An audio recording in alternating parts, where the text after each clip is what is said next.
The blood splattered across the saloon window in thick crimson streaks, and Rebecca Ellis felt her breath catch in her throat as the man inside crumpled to the wooden floor like a discarded puppet.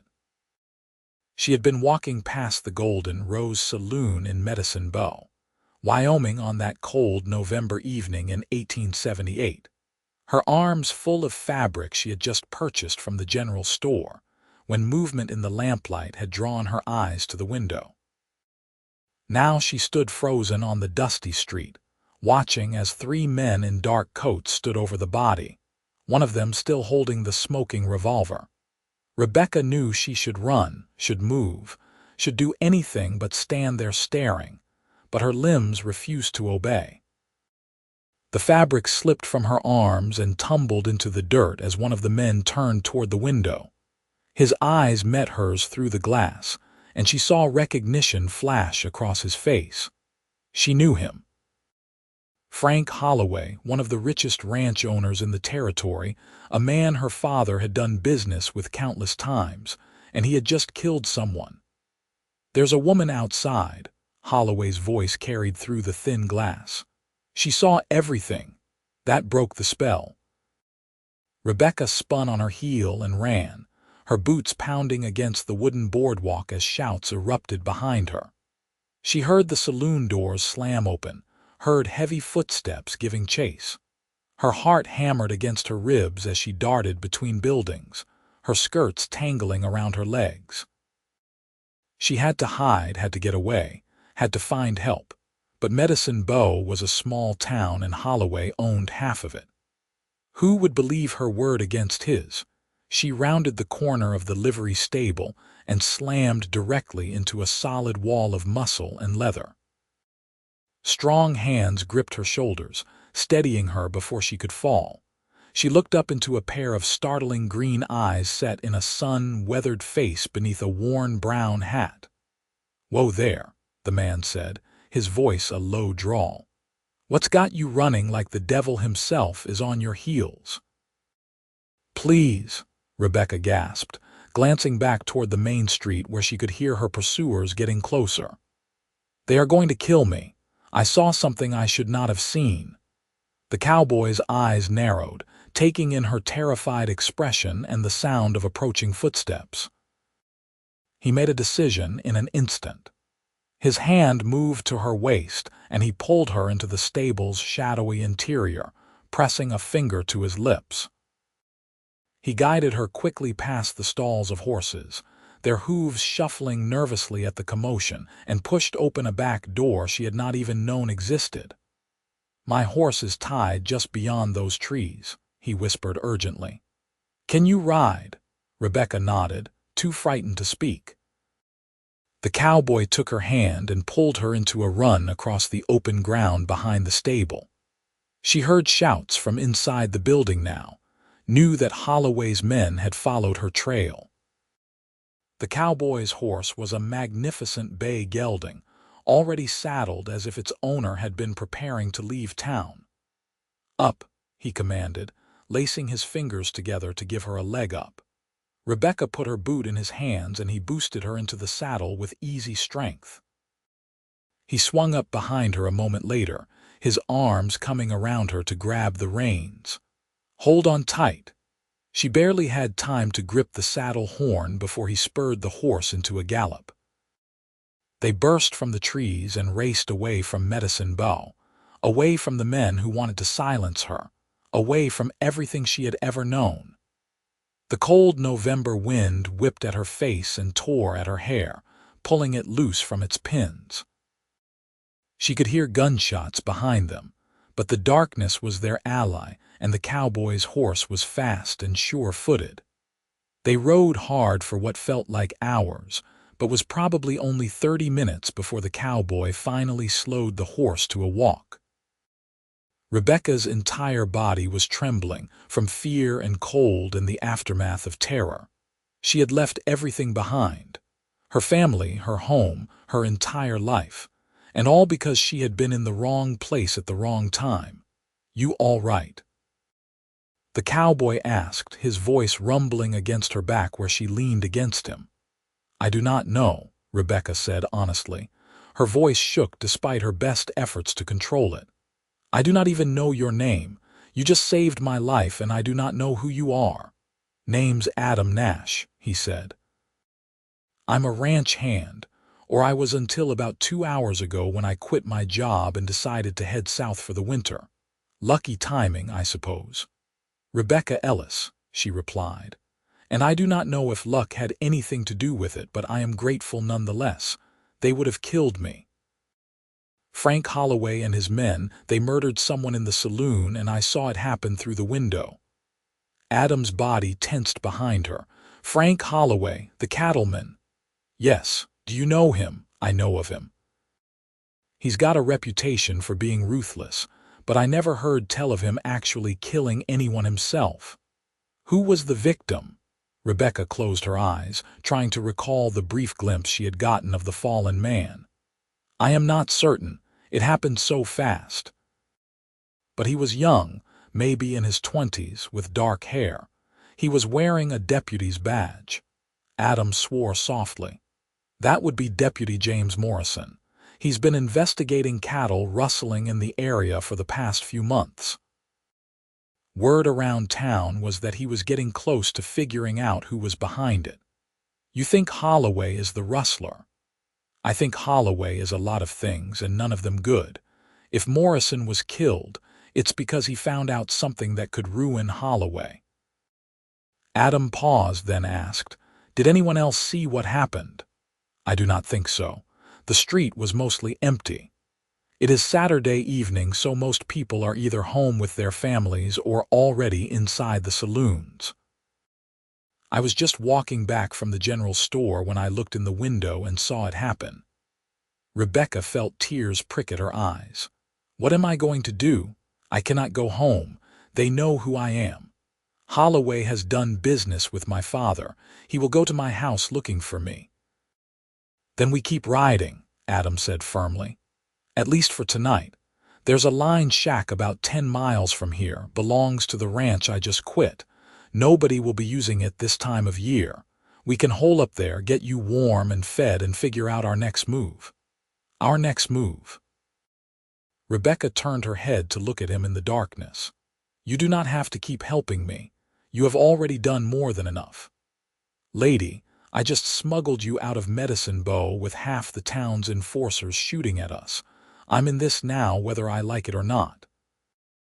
Besides," he added, and she could hear a hint of a smile in his voice, "I can't in good conscience abandon a woman in distress. My mama raised me better than that." Despite everything, Rebecca felt a small smile tug at her lips. "Your mother sounds like a wise woman." She was. "Passed on about 5 years back, but I still hear her voice in my head sometimes, telling me right from wrong." They rode in silence for a while, the horse's steady gait eating up the miles. The land around them was dark and wild, scrub brush and rock formations looming up out of the shadows. Rebecca had never been this far from town before, had never been alone with a man who was not family. Under any other circumstances, it would have been scandalous. Now it was simply survival. "There," Adam said finally, pointing ahead to a small structure barely visible against the night sky. "That's the line shack." As they drew closer, Rebecca could make out a simple one-room cabin with a stone chimney and a small attached lean-to for the horse. It was not much, but it looked like sanctuary. Adam dismounted first, then helped her down. Her legs nearly gave out when her feet hit the ground, stiff and sore from the hard ride. "Easy," Adam said, steadying her with a hand on her elbow. "You've had a rough night." "That is an understatement," Rebecca said, but she managed to find her balance. She watched as Adam led his horse to the lean-to and began unsaddling it, his movements efficient and practiced. She felt useless standing there, so she made her way to the cabin door and pushed it open.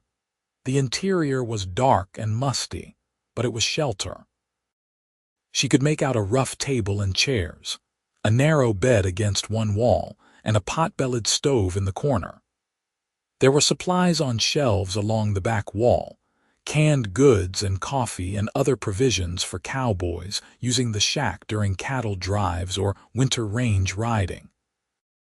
Adam came in a few minutes later carrying his saddlebags. "I'll get a fire going," he said. "There should be some wood stacked outside." While he worked on building a fire in the stove, Rebecca explored the supplies and found a dented coffee pot and some ground coffee beans. She filled the pot with water from a barrel near the door and set it on top of the stove to heat. It felt good to have something to do, some small way to be useful instead of simply a damsel in distress. The fire caught and began to crackle, throwing dancing shadows across the cabin walls. Adam pulled off his hat and coat, revealing sandy brown hair that needed a trim and broad shoulders beneath a worn flannel shirt. He was probably in his mid-20s, Rebecca guessed, with the lean, weathered look of a man who spent his life working outdoors. "Thank you," she said quietly, "for everything you have done tonight, for believing me, for helping me escape, for bringing me here. You put yourself in danger for a complete stranger." Adam looked at her, his green eyes serious in the firelight. "What I saw was a terrified woman running for her life. I didn't need to know anything else to know she needed help." He pulled out one of the chairs and sat down, gesturing for her to take the other. "But I do need to know more now. Tell me exactly what you saw." Rebecca sat and wrapped her arms around herself, the memory of blood on glass still vivid in her mind. "I was walking past the Golden Rose Saloon. I had been to the general store to buy fabric for a dress. The light from inside caught my attention, or maybe it was the movement. I looked in the window and I saw 3 men standing around a table.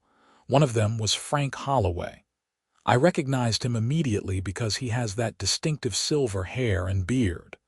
The other 2 I did not recognize, but they looked like hired guns, rough men with hard faces."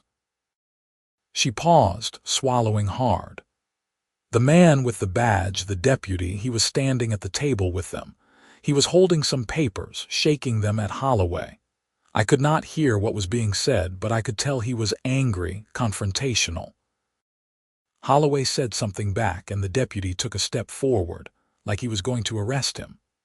That is when one of the other men, the one on Holloway's right, pulled out his gun and shot the deputy in the chest." "You're certain it was Holloway's man who pulled the trigger, not Holloway himself?" Adam asked. "Yes, Holloway did not touch a gun, but he ordered it, I am sure of that. The way he stepped back and let his man do it, the way he just watched the deputy fall. He wanted it to happen." Rebecca felt tears spill down her cheeks. "And then Holloway looked at the window and saw me. He recognized me immediately, I could see it in his eyes." Adam reached across the table and took her hand, his palm warm and calloused. "I believe you, and I'm going to help you figure out what to do next, but right now you need rest. You're shaking like a leaf." Rebecca realized he was right. She was trembling uncontrollably, the events of the evening finally catching up with her. "I cannot go back to Medicine Bow. If I do, I will end up dead like Deputy Morrison, but my family is there. My father and my younger brother. What if Holloway goes after them? Does your father have any reason to protect Holloway? Any business dealings that might make him look the other way?" Rebecca thought about it. "My father owns the feed store. He supplies grain and hay to many of the ranches around Medicine Bow, including Holloway's. But my father is an honest man. If he knew Holloway was a murderer and a rustler, he would not do business with him. Then Holloway has no reason to hurt your family as long as they don't know what you saw. As far as anyone knows, you just ran off into the night. Maybe you got scared and fled, maybe something else happened to you.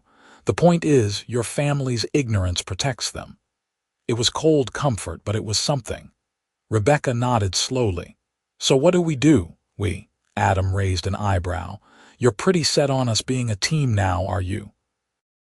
Despite everything, Rebecca felt herself bristle slightly. You said yourself you are in this now, and I am not some helpless flower who is going to sit in a corner and weep while you handle everything." A slow smile spread across Adam's face. "I can see that. All right then, partner. Here's what I think. We lay low for a few days, let things settle down in Medicine Bow. Meanwhile, we figure out who we can trust. There must be someone in the territorial government who can help, someone who cares that a deputy was murdered."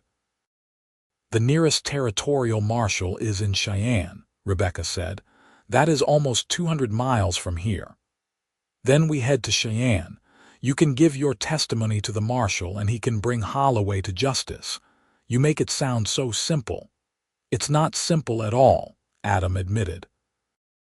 "It's going to be dangerous and difficult, but it's the right thing to do. You can't let a man get away with murder just because he's rich and powerful."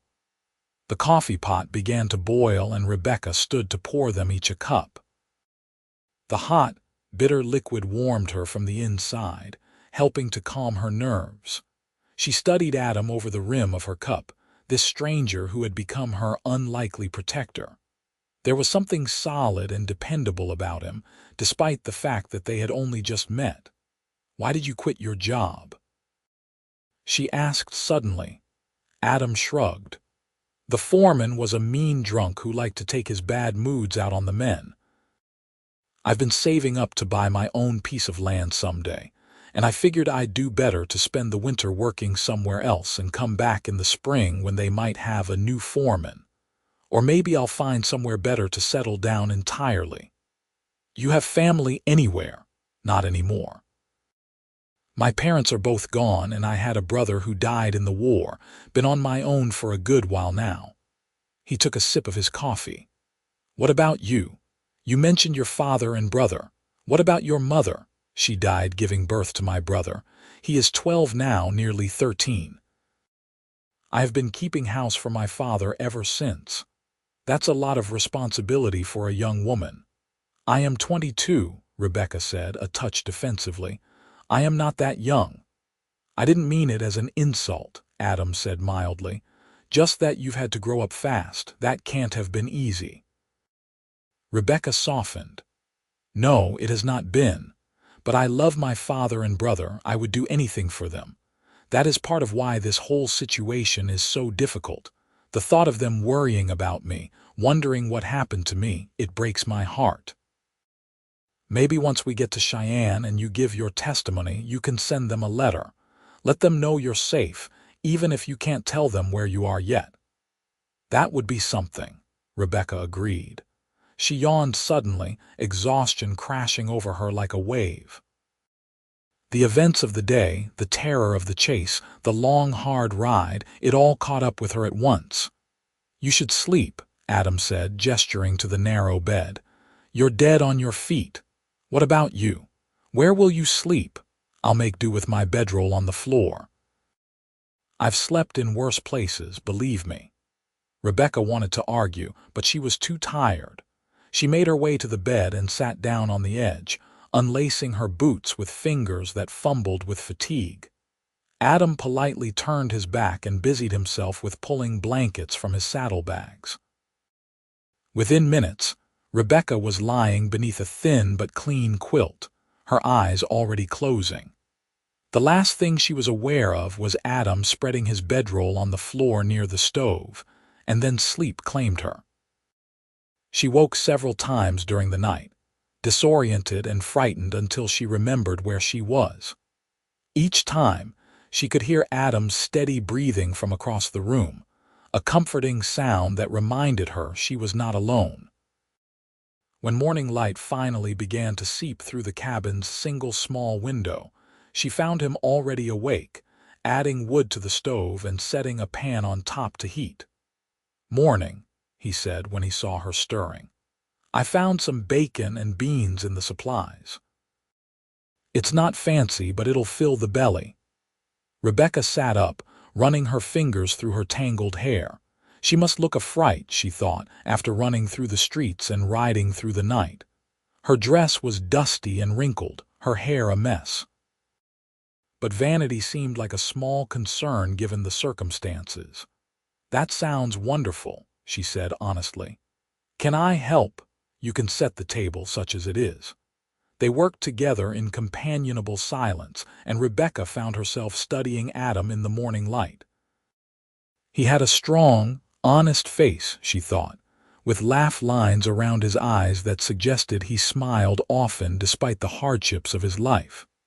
His hands were capable as he worked, scarred and calloused from years of hard labor.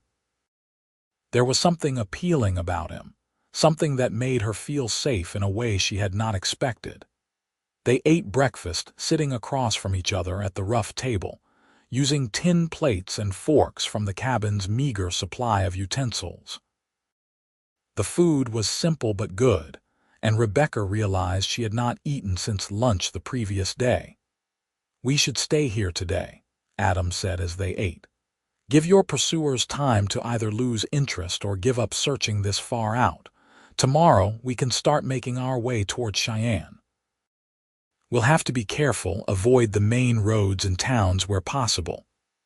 "That is a long journey to make on one horse," Rebecca pointed out. "True. We'll need to get you a mount of your own and supplies for the trip.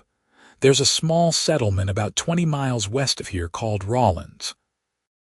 It's not much, just a railroad stop and a few buildings, but they'll have a general store and maybe a horse we can buy. I've got some money saved up." "I cannot ask you to spend your savings on me," Rebecca protested. "You're not asking, I'm offering. Besides, you said yourself this is our problem now, not just yours. That deputy deserves justice, and you're the only one who can give it to him."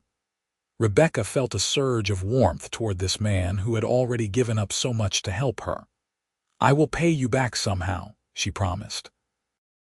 "Let's just focus on getting you to Cheyenne alive," Adam said. "We can worry about debts later." They spent the rest of the day in the cabin, resting and preparing for the journey ahead. Adam cleaned and checked his weapons, a rifle and a revolver that he wore on his hip. Rebecca watched him work, fascinated by the care he took with the guns. She had grown up around firearms, living in Wyoming territory, but she had never learned to use one herself. "You know how to shoot?" Adam asked, noticing her attention. "No, my father never thought it necessary to teach me. He said that was men's work. I'd say recent events prove otherwise. A woman alone in this territory needs to know how to defend herself." He held out his revolver, grip first. "Come on, I'll teach you the basics." They went outside into the cold November air, and Adam spent the next hour showing Rebecca how to hold the gun, how to aim, how to squeeze the trigger instead of pulling it. She was a quick learner, and by the end of the lesson she could at least hit a target more often than not, even if her hands shook from the weight of the weapon and the loud reports. "That's good," Adam said approvingly. "You've got steady hands and a good eye. With practice, you could be a fine shot." "I hope I never have to shoot at anything but targets," Rebecca said honestly, but she was grateful for the knowledge nonetheless. They returned to the cabin as the sun began to set, bringing with it an even sharper cold. Adam built up the fire, and they shared another simple meal, this time canned peaches and hardtack that they softened in coffee. It was not the kind of meal Rebecca was used to preparing at home, but there was something intimate about sharing it in the warm glow of the stove, their voices low in the quiet cabin. "Tell me about your life in Medicine Bow," Adam said. "What was it like before all this happened?" Rebecca considered the question. "Quiet, I suppose, predictable. I ran my father's household, helped out at the store sometimes, attended church on Sundays. I had friends, other young women in town, though most of them are married now with children of their own." "You never married?" "There were a few suitors over the years, but none that I felt strongly about. My father never pushed me, said I should marry for love if I married at all. He and my mother had a love match, and he wanted the same for me." She looked down at her hands, folded on the table. I suppose I was waiting for something, though I could not have told you what. Someone who made me feel alive, who saw me as more than just a shopkeeper's daughter. And did you feel alive, I mean, with any of them?" Rebecca met his eyes and felt an unexpected flutter in her chest at the intensity of his gaze. "No," she said softly. "Not until tonight." The words hung in the air between them, heavy with meaning. Adam cleared his throat and looked away, but not before she saw something shift in his expression, a warmth that had not been there before. "We should get some rest," he said, his voice slightly rougher than usual. "We've got a long ride ahead of us tomorrow." Rebecca nodded, but as she settled into the bed that night, she found sleep elusive. She kept thinking about Adam, about the way he had risked everything to help her, about the strength in his hands and the kindness in his eyes. She had known him less than a day, but already she felt drawn to him in a way she had never experienced before. It was terrifying and exhilarating all at once. When morning came, they packed up what supplies they could carry and prepared to leave. Adam saddled his horse and helped Rebecca mount, then swung up behind her. They set off toward Rawlins, keeping to game trails and avoiding open ground where they might be spotted. The Wyoming landscape stretched out around them, vast and beautiful and unforgiving. Snow had begun to fall during the night, a light dusting that made the world look clean and new. The ride to Rawlins took most of the day, and by the time they arrived, Rebecca's entire body ached from being in the saddle. The settlement was exactly as Adam had described, a few rough buildings clustered around the railroad tracks that cut through the territory like a steel scar. But there was a general store, and more importantly, a man selling horses from a small corral behind the saloon. Adam helped Rebecca down in an alley between buildings, out of sight of the main street. "Stay here," he said. "Let me handle the horse buying and supply gathering. The fewer people who see you, the better." Rebecca wanted to argue, but she knew he was right. If word got back to Medicine Bow that someone matching her description had been seen in Rawlins, Holloway would know which direction they had gone. She waited in the shadows, shivering in the cold, while Adam conducted his business. He returned about an hour later leading a sturdy-looking paint mare and carrying a bag of supplies. "Her name is Daisy," he said with a grin. "At least that's what the fellow who sold her to me claimed. She's sound and she's got good feet and she should carry you well." Rebecca approached the mare carefully, holding out her hand for the horse to sniff. Daisy was smaller than Adam's gelding, with kind eyes and a gentle manner. "She is beautiful," Rebecca said, stroking the mare's neck. "I got you a saddle too and some provisions for the road.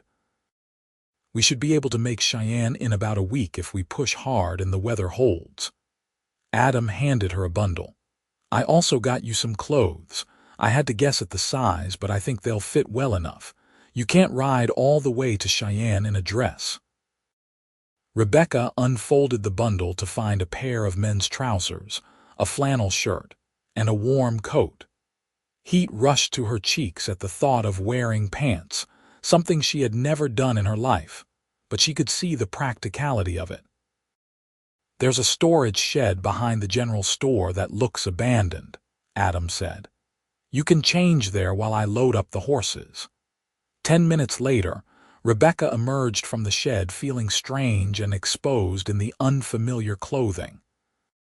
The trousers were indeed too large, but a belt cinched them at the waist, and the shirt and coat fit reasonably well. Her hair was still long and loose down her back, marking her as a woman, but at a distance she might pass for a young man. Adam's eyes widened when he saw her, and something flickered across his face that made Rebecca's heart skip. "You look different," he said finally. "Is it very terrible?" Rebecca asked, suddenly self-conscious. "No," Adam said, his voice low. "Not terrible at all. Actually, you look ready to take on the world." They mounted their respective horses and rode out of Rawlins as the sun began to set, heading east toward Cheyenne. For the next several days, they fell into a pattern. They would ride during the daylight hours, stopping occasionally to rest the horses and eat cold meals from their supplies. At night, they would make camp in sheltered spots, building small fires for warmth and taking turns keeping watch.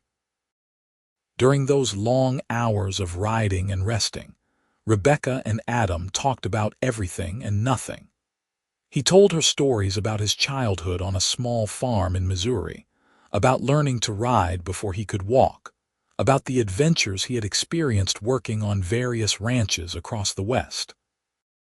She told him about her mother, about the sadness of growing up without her, about the responsibility of caring for her brother and father, about her dreams of someday seeing more of the world than just Medicine Bow. With each passing day, Rebecca felt herself growing more comfortable with Adam, more drawn to him. She noticed little things about him, the way he always made sure she was warm and fed before seeing to his own comfort, the way his eyes crinkled when he smiled, the gentle way he spoke to the horses. And she noticed the way he looked at her sometimes when he thought she was not watching, a heat in his gaze that made her feel things she had never felt before. On the fourth night of their journey, they made camp in a grove of cottonwood trees near a frozen stream. Adam built a larger fire than usual, as the temperature had dropped significantly and the wind had a bitter edge. They huddled close to the flames, sharing a meal of beans and bacon cooked over the coals. "Can I ask you something?" Rebecca said suddenly. "Sure," Adam replied, looking at her over the flickering flames. "Why are you really doing this? Helping me, I mean. You could have just pointed me in the right direction and sent me on my way. Instead, you have given up weeks of your life, spent your savings, put yourself in danger. Why?" Adam was quiet for a long moment, staring into the fire. When he finally spoke, his voice was thoughtful. "I guess part of it is what I said before about being raised to help those in need. But if I am being honest, there is more to it than that." He looked up at her, his green eyes intense in the firelight. "From the moment I saw you, frightened and running for your life, something in me knew I had to protect you. And the more time I spend with you, the more I know that I made the right choice. You are brave and smart and kind, Rebecca. You deserve better than to be hunted like an animal for doing nothing wrong." Rebecca's heart pounded in her chest. "Adam, let me finish," he said gently. "I know this is not the time or place for this kind of talk. I know we have bigger problems to deal with right now. But I need you to know that helping you is not a burden to me. Being with you is the best thing that has happened to me in longer than I can remember." Rebecca moved around the fire before she could think better of it, closing the distance between them. She knelt beside Adam, her hand reaching up to touch his face, feeling the rough stubble on his jaw. "It is the same for me," she whispered. "I should be terrified and miserable, and part of me is, but another part of me feels more alive than I ever have, and it is because of you." Adam's hand came up to cover hers, pressing her palm against his cheek. "Rebecca, I am falling in love with you. I know it is too soon and the circumstances are all wrong, but I cannot help how I feel." "Then do not help it," Rebecca said, her voice trembling with emotion. "Because I am falling in love with you too." He kissed her then, a gentle meeting of lips that quickly deepened into something more passionate. Rebecca had been kissed before, chased pecks from suitors that had left her unmoved. This was nothing like that. This was fire and hunger and desperate need, two people who had found something precious and unexpected in the midst of danger and uncertainty. When they finally pulled apart, both breathing hard, Rebecca rested her forehead against Adam's. "I have never felt this way before," she admitted. "It scares me how much I want to be with you." "I know," Adam said, his thumb stroking her cheek. "I feel it too, but we will figure this out, Rebecca. We will get you to Cheyenne. We will make sure Holloway faces justice, and then we will figure out what comes next for us. Together." "Together," Rebecca echoed, and the word felt like a promise. They held each other close that night, sleeping in each other's arms for warmth and comfort. There was nothing improper about it.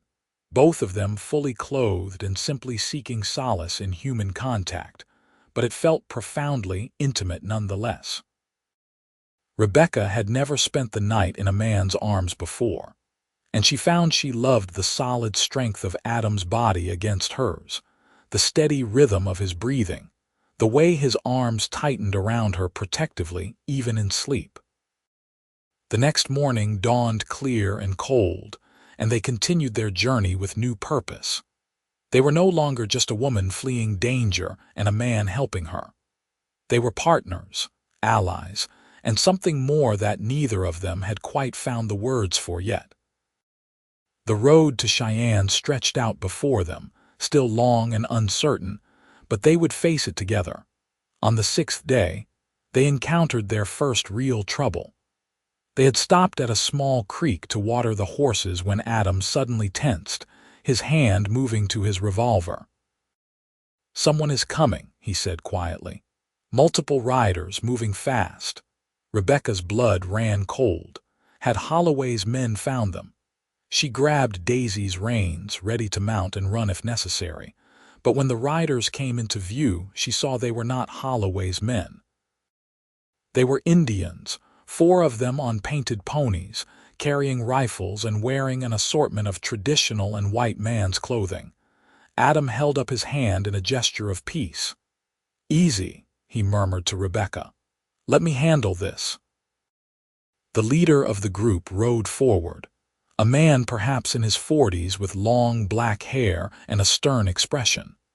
He spoke in a language Rebecca did not understand, and Adam replied in halting but adequate phrases. Rebecca watched the exchange anxiously, aware that they were outnumbered and outgunned if things turned hostile. After several minutes of conversation, the Indian leader's expression softened slightly. He said something to Adam and gestured to Rebecca, then to the east. Adam nodded and replied, then the Indians wheeled their horses and rode off the way they had come. "What did they say?" Rebecca asked once they were alone again. "They are Arapaho, hunting party from a camp about 10 miles north of here. They wanted to know what we were doing on their traditional hunting grounds. I explained that we were just passing through, heading to Cheyenne on urgent business. I may have implied that you were my wife and we were going to visit family." He looked slightly sheepish. "I figured it would raise fewer questions than the truth. And they believed you, enough to let us go. The leader, his name is Standing Bear, warned me that there are other white men searching the area, asking about a woman traveling alone or with a companion. He said they offered money for information." Rebecca felt her stomach drop. "Holloway's men, they are still looking for us. Standing Bear said his people will not help them. The Arapaho have no love for white ranchers, especially ones who steal land and cattle, but we need to be more careful. If Holloway's men are this far out, they are serious about finding you."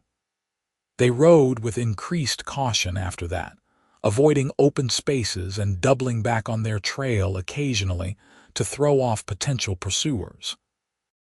The tension made the days feel longer, but it also brought Rebecca and Adam closer together. They relied on each other completely now, watching each other's backs, sharing their fears and hopes in quiet conversations under the stars. On the 8th day, they finally saw Cheyenne rising out of the plains in the distance. The territorial capital was a real city compared to Medicine Bow, with dozens of buildings and streets and the bustle of commerce and government. Rebecca felt a mixture of relief and anxiety as they rode into town. This was it, the moment when she would tell her story to the authorities and hope they believed her. They found a small hotel on the outskirts of town and rented 2 rooms, maintaining the fiction that they were a married couple traveling together. Rebecca luxuriated in the simple pleasure of a real bath and a soft bed, her first since fleeing Medicine Bow over a week ago. But the respite was brief. The next morning, she and Adam made their way to the territorial marshal's office. Marshal William Tucker was a gray-haired man in his 50s with sharp blue eyes and a no-nonsense demeanor. He listened to Rebecca's story without interruption, his expression giving nothing away.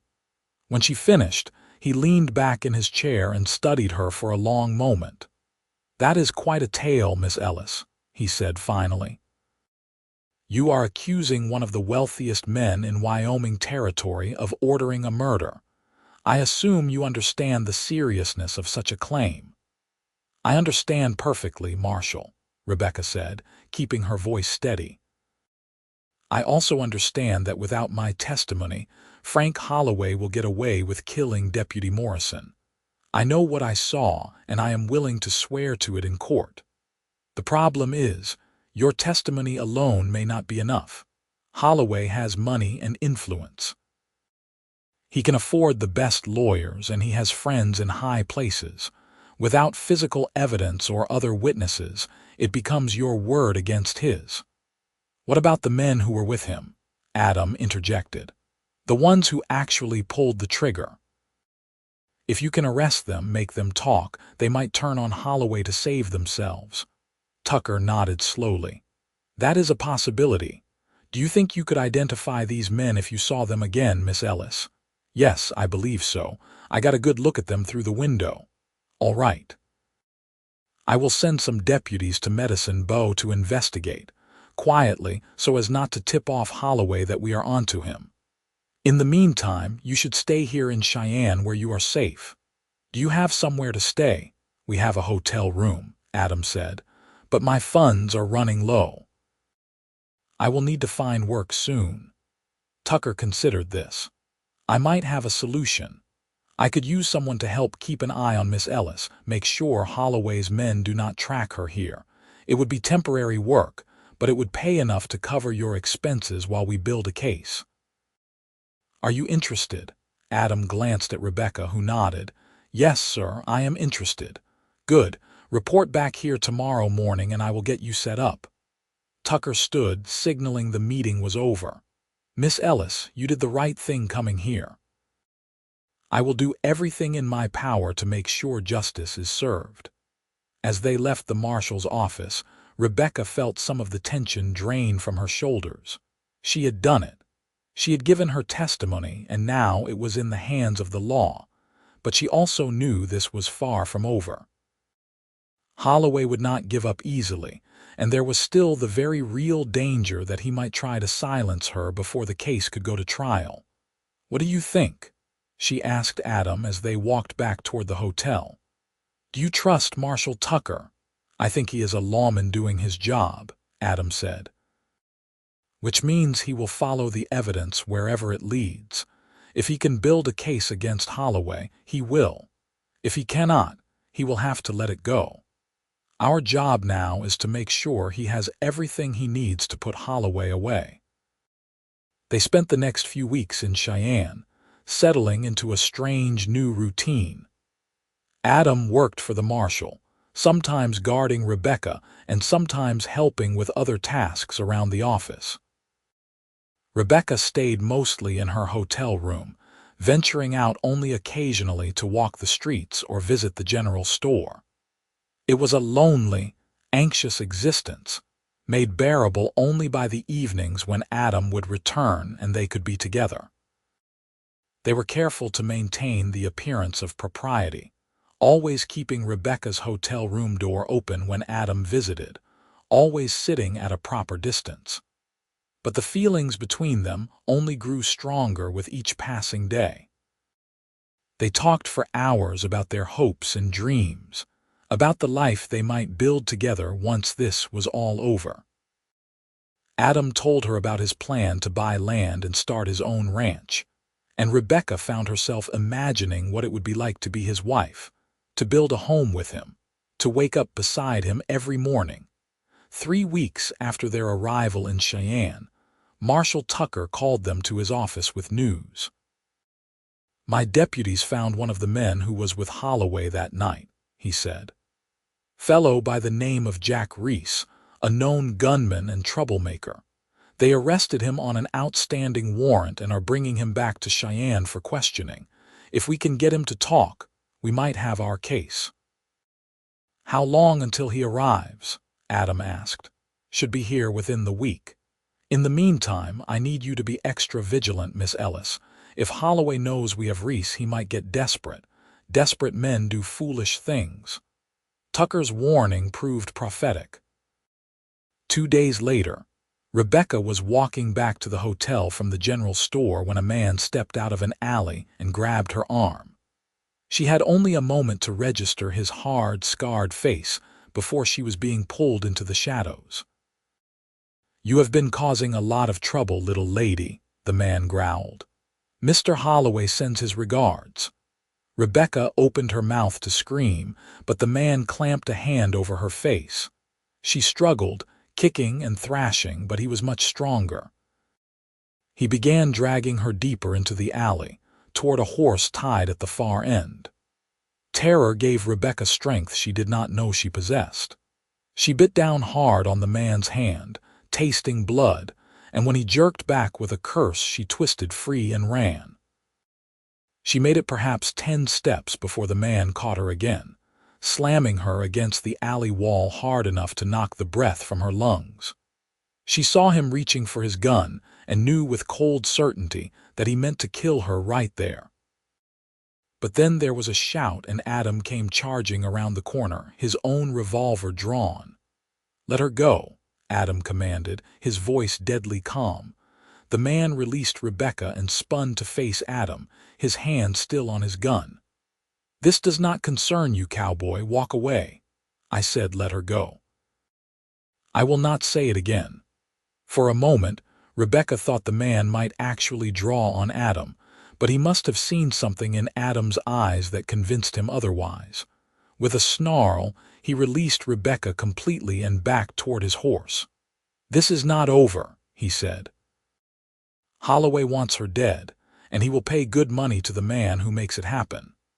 Then he was mounting his horse and galloping away, leaving Rebecca trembling against the wall. Adam holstered his gun and came to her, his hands gentle as he checked her for injuries. "Are you hurt?" he asked urgently. "I am all right," Rebecca managed, though her voice shook. "He said Holloway sent him. He was going to kill me, Adam." "I know, but he did not, and I am not going to let anyone hurt you. Come on, we need to get you back to the marshal." Tucker was furious when he heard what had happened.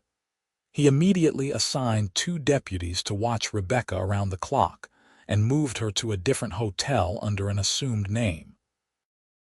Adam was given permission to stay in the room with her, propriety be damned, because her safety was more important than appearances.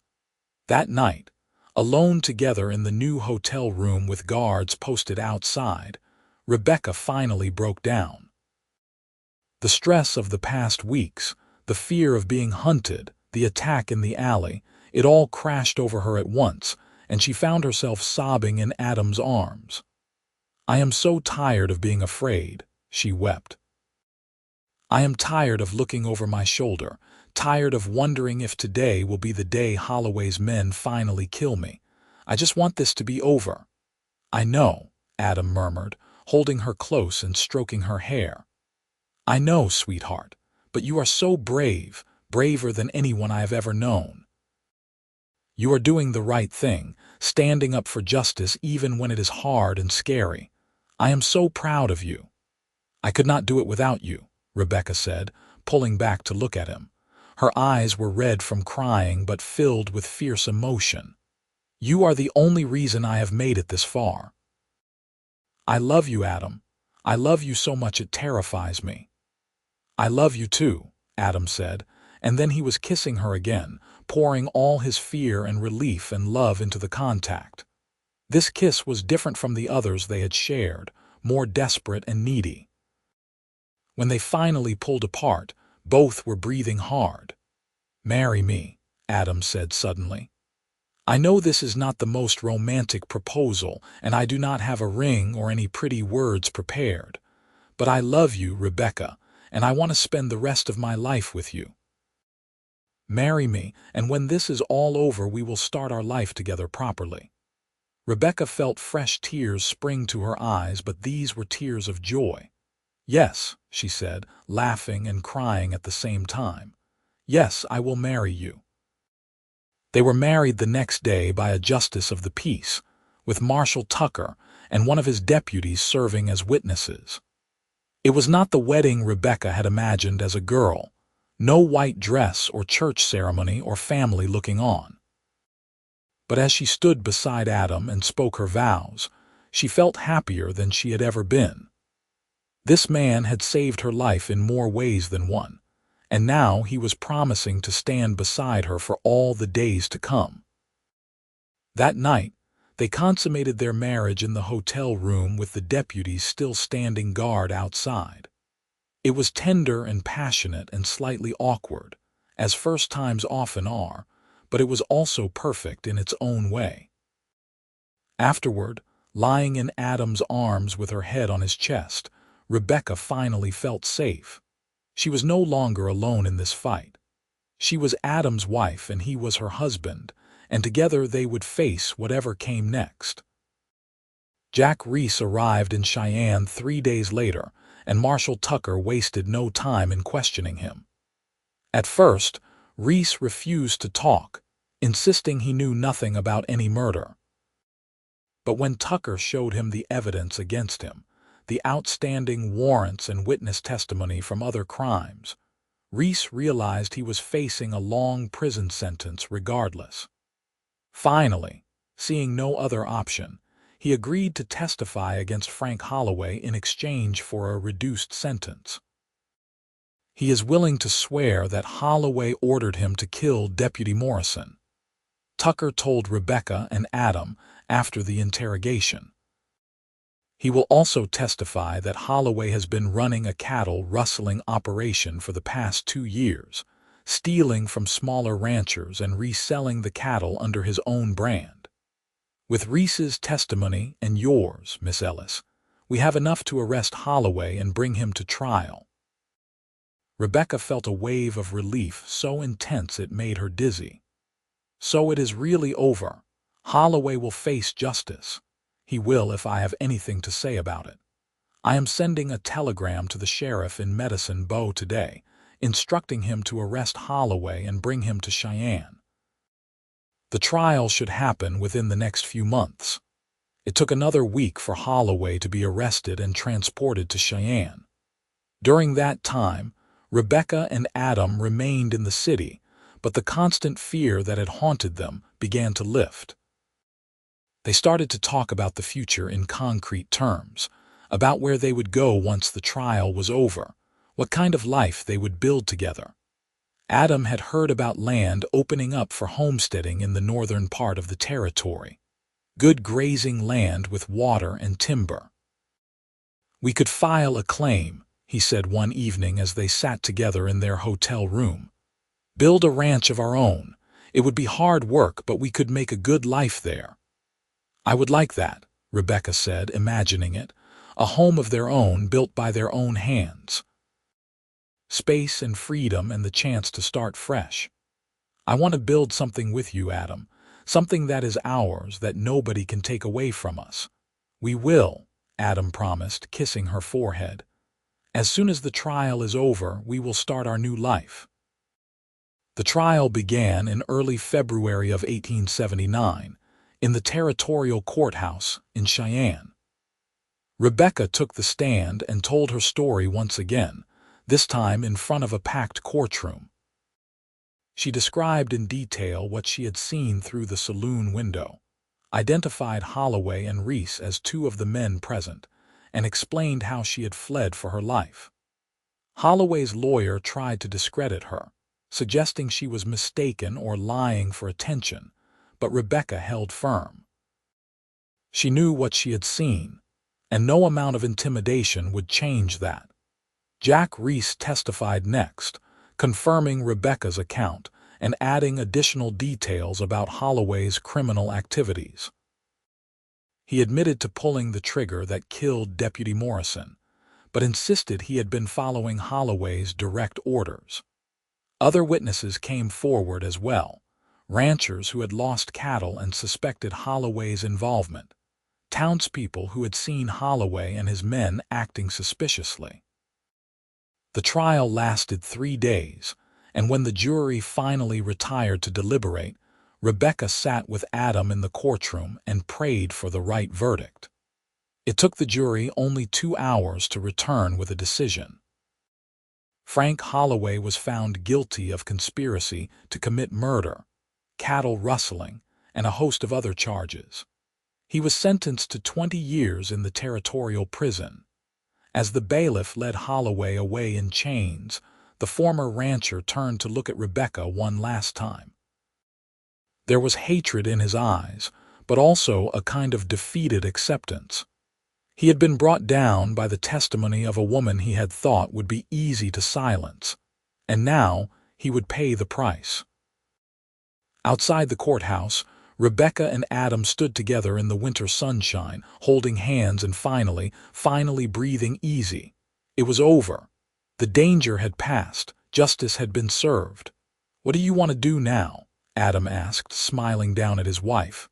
"I want to go home," Rebecca said. "Not to Medicine Bow, not yet, but to our home, the one we are going to build together. I want to start our life, Adam." They left Cheyenne the next day, heading north toward the land Adam had told her about.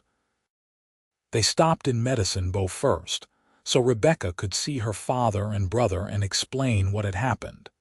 There were tears and recriminations and eventually forgiveness. Her father was angry that she had not come to him for help, but he understood why she had run. He gave them his blessing and a portion of her inheritance, money that would help them get started on their new ranch. "You write to me," her father insisted as they prepared to leave. "And you come visit when you can. That boy needs to know his sister." "I will," Rebecca promised, hugging him tight. "I love you, Papa." They reached their new land in late February, a beautiful stretch of valley with a creek running through it and mountains rising in the distance. It was raw and wild and perfect. They filed their homestead claim and set to work immediately, building a cabin before the spring thaw made construction difficult. Adam proved to be a skilled carpenter, and Rebecca learned quickly, the two of them working side by side to raise walls and lay a roof.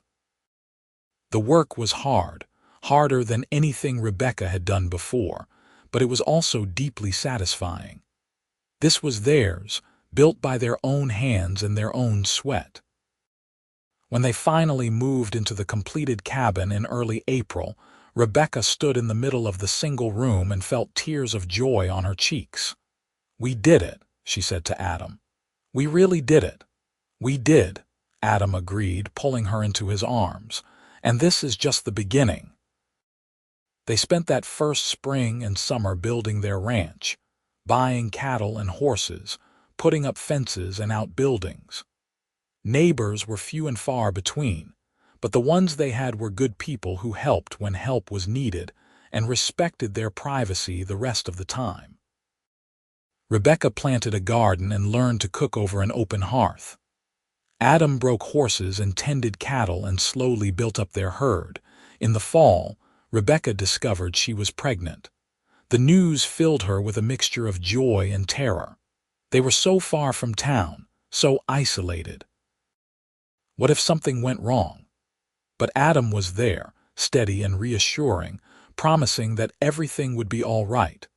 Their son was born in May of 1880, a healthy baby boy with his father's green eyes and a powerful set of lungs. They named him James, after the deputy whose death had brought them together. It seemed fitting somehow, a way to honor the man whose murder had led to their meeting and falling in love. Rebecca proved to be a natural mother, and Adam a devoted father. They raised James with love and laughter, teaching him to ride and rope and respect the land. 2 years later, their daughter was born, a little girl they named Grace for the grace that had brought them through their trials. And 2 years after that, another son whom they called Thomas. The years passed, marked by hard work and simple pleasures. The ranch prospered, their herd growing and their reputation as honest, hard-working ranchers spreading throughout the territory. Rebecca's father and brother visited occasionally, and the children loved seeing their grandfather and uncle. Rebecca and Adam made trips to Medicine Bow as well, though the town held bittersweet memories for both of them. On warm summer evenings, after the children were in bed, Rebecca and Adam would sit together on the porch of their cabin and watch the sun set over the mountains. Sometimes they talked about the early days, about that terrifying night when Rebecca had witnessed a murder and Adam had smuggled her out of town. It seemed like another lifetime now, something that had happened to different people. "You ever regret it?" Rebecca asked one evening, her head resting on Adam's shoulder. "Giving up your freedom to help me, getting tangled up in my problems." "Not for a single second," Adam said firmly. "You are the best thing that ever happened to me, Rebecca. You and our children, this ranch, this life we have built together, I would do it all again in a heartbeat." "I love you," Rebecca said, turning to kiss him, "more now than even that first night when you saved my life." "And I love you," Adam replied, "forever and always." They grew old together on that ranch, watching their children grow up and have children of their own. James became a respected rancher like his father, settling on land adjoining theirs with his wife and building his own legacy.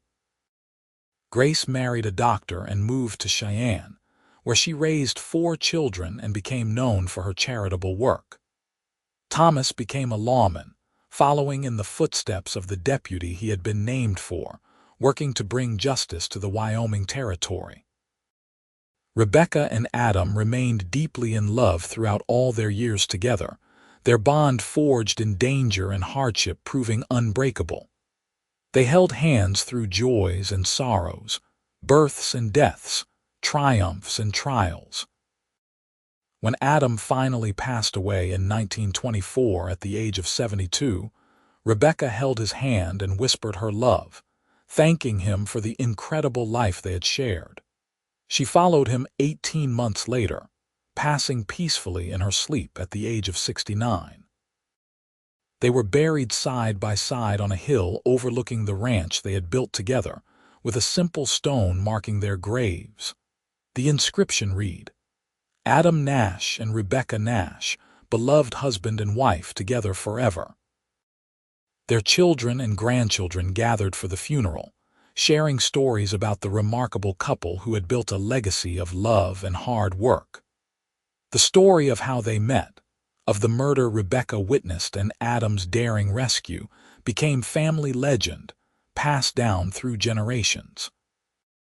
It was a reminder that sometimes the most extraordinary love stories begin in the most unexpected ways, and that true love is worth fighting for, no matter the odds. The ranch they built continued to operate for many more decades, run by their descendants who honored the memory of their courageous ancestors.